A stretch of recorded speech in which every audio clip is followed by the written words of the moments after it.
Speaker of the House Mike Johnson. We'll take a few questions if you have any.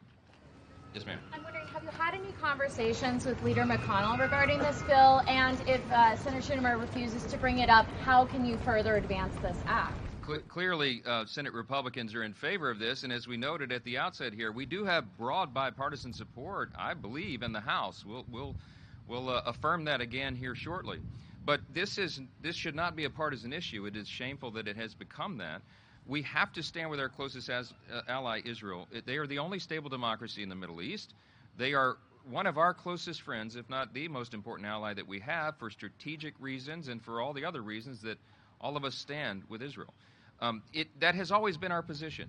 And this that you see happening right now is a brazen political decision by the President of the United States and by Leader Schumer, because they are clearly making this decision to appeal to a small subset, an element in their party that they're trying to appease. As Chair Stefanik said, you know, they've been appeasing Iran and they've been criticizing Israel. And now they're trying to appease a radical band of pro-Hamas supporters in their party. That's clearly what's happening here, and it is affecting the stability of the entire region, and it is a great concern to the entire world. And so that's why we're calling this out. We want everybody to see it for exactly what it is. There's nowhere to hide from this.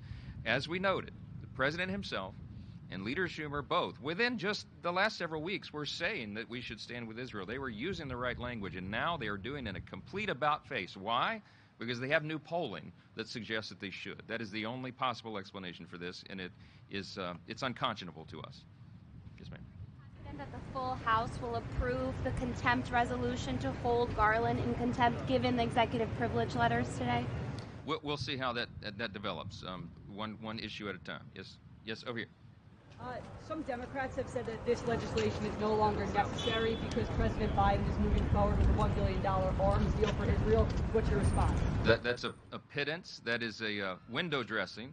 That is to try to give him political cover.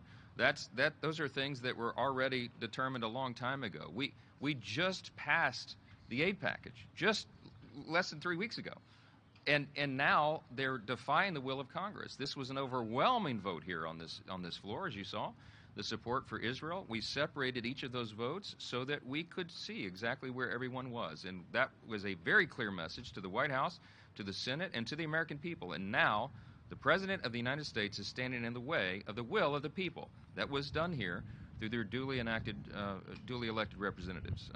This is something that everybody should be calling out. Yes, ma'am. Last one. You talked about bipartisan support in the House and Republican support in the Senate, but what about this bill will change the Democrat support in the Senate? Well, we're going to find out. One of the reasons that we're calling this out is because we think the American people should be calling their senators over there, the Democrat senators, beginning with Leader Schumer and letting him know what they feel about this. I think public opinion is on the side of Israel.